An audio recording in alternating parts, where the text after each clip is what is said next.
Okay, so this is my tour of what I got done in just under 2,500 days in first-person mode. This world was played almost entirely with this first-person mod. We've got storage here. Not huge, but I mean, I'm playing solo, so it doesn't need that much. Just got some ground storage for equipables and stuff, but they don't go in chests very well. Small drying racks, basic kitchen, and then crafting stations. And that's pretty much the whole central base. The whole central base isn't very large.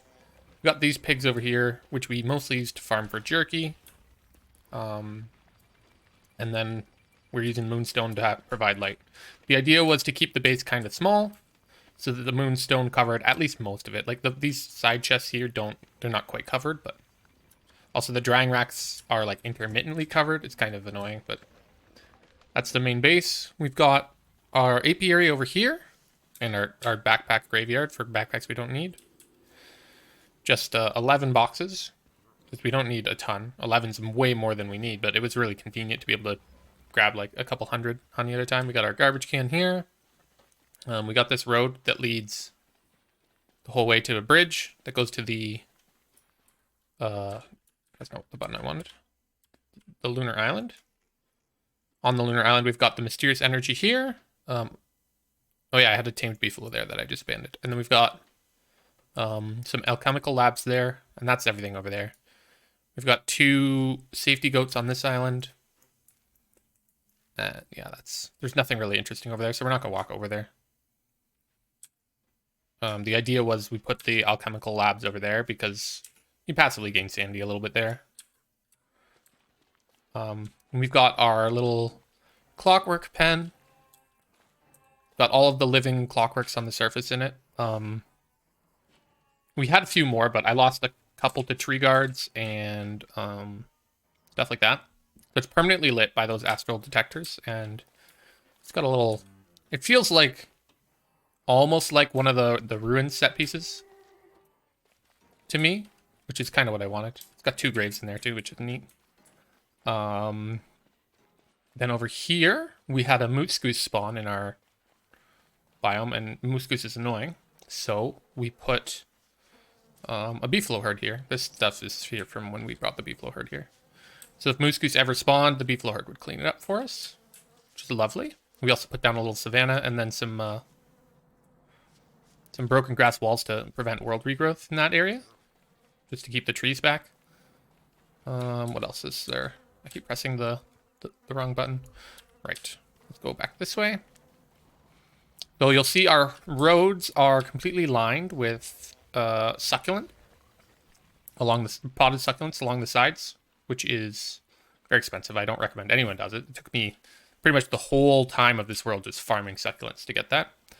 We had a Mactus camp nearby because, you know, the Moonstone biome always has one. It was really annoying, so we kind of built a pen for him where he just gets instantly murdered, so he doesn't constantly harass me every winter.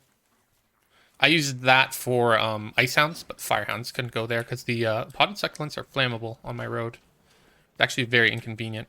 Here we've got some turf storage and stuff with moleworms. Some of the moleworms have kind of gotten out at this point from me digging them up and then not worrying about getting them new dens. So we've got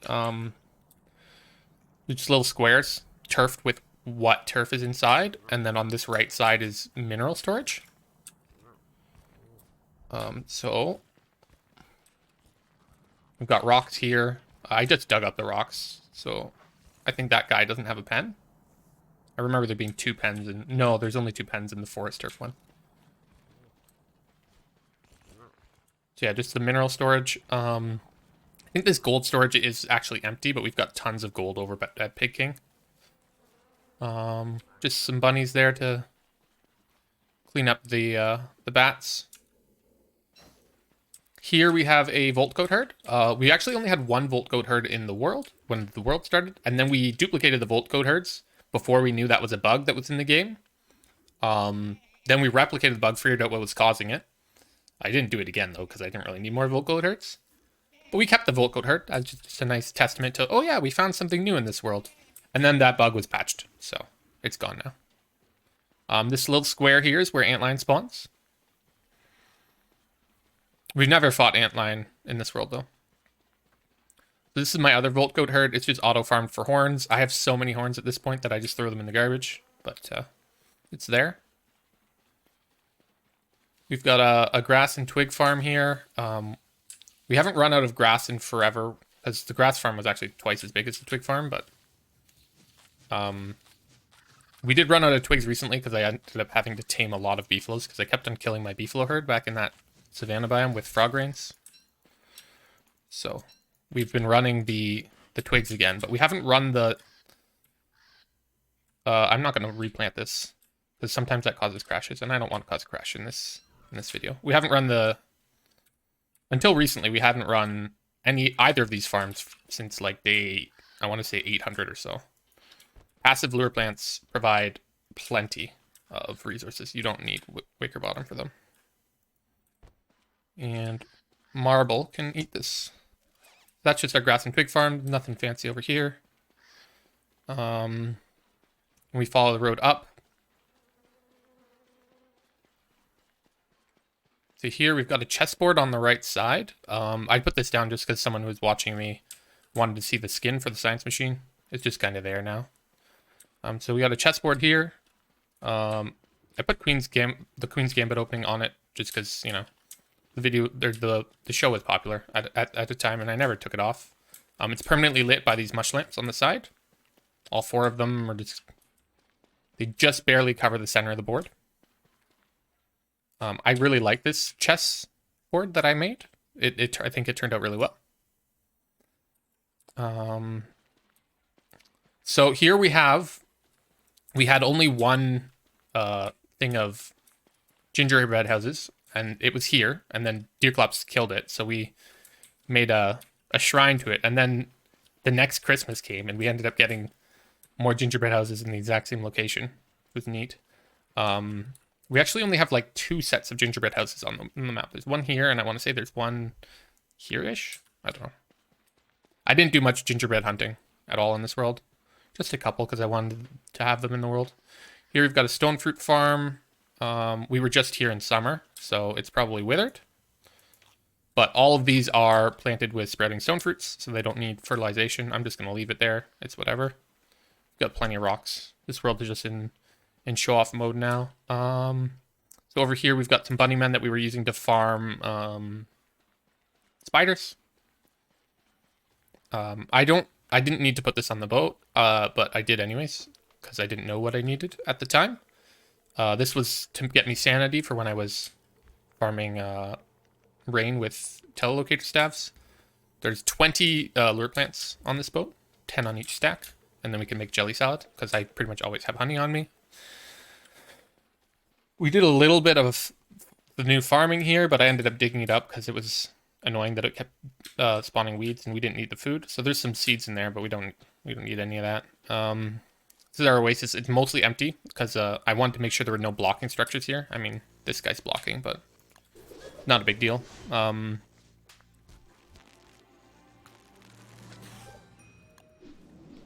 So this pen here used to contain moslings year-round, and there's still some goose nests in the world from that bug. That bug was then removed from the game, so we couldn't use that anymore. We're using the moslings to create rain in summer, so that we could farm fireflies and extra succulents from the oasis.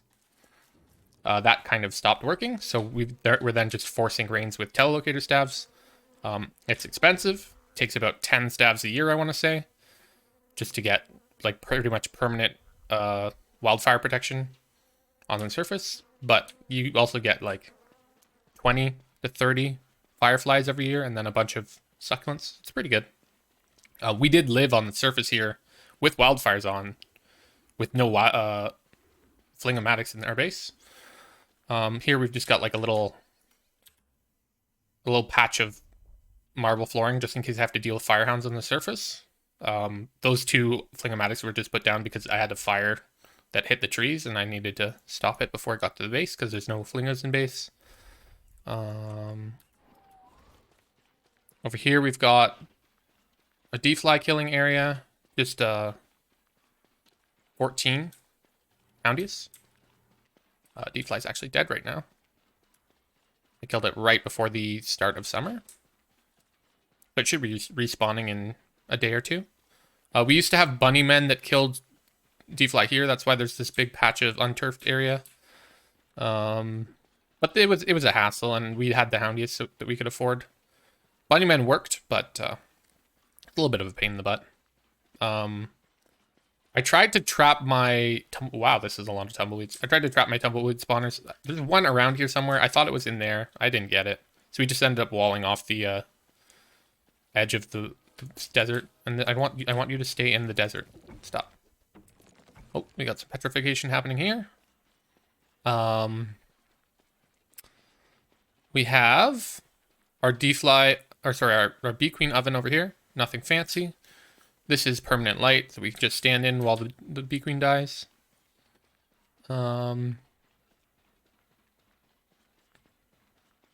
then over here is towards Pig King. We've also got Pearl behind Pig King, but we're not going to go there because there's nothing interesting over there. If you look, there's just a bridge back there. We actually had to rebuild this bridge because it got hit by lightning. Because I neglected to put down lightning rods. Anyways, so just Pig King over here. The road goes to Pig King, and then from here it goes to our reed trap. We didn't force the reed trap with the mod, and we didn't reset worlds until we found one. It's just we were resetting worlds because I was bad and I kept dying because first person. And then this is the world that we ended up surviving in. We've got a bunch of gold on the floor here, but this is actually just like a trivial amount. This is one bundle worth of wires. The moleworms cleaned up for me, and they've been cleaning for a while. Before I put in 5 bundles of wires, and then the world was really laggy there. But they cleaned it all up, so I needed to give them a little more work to do. So I opened another bundle and fed it to the Pig King. Still got a Maxwell statue in the world that we didn't clear out, which is pretty neat. I really hate that you have to destroy Maxwell statues to get the Kingly sketch. I don't think that's how that should be. Because what if you only have one in your world? This is our reed trap. Nothing fancy. Just the road goes all the way there. We can walk along the road without light because of the fireflies. And I did that a lot in the world. But for video making purposes, usually, just light is good. Yeah, that's the whole world, I think. We also have a road from our cave entrance here all the way to the ruins, but it's not worth walking to and looking at. It's just a road with some fireflies on it. We got lots of that above ground. That's everything that we managed to accomplish. I don't know what happened over here. I thought this was exclusively a mod bug, but apparently not. Somehow this biome got put out in the ocean. Anyways, that is the tour.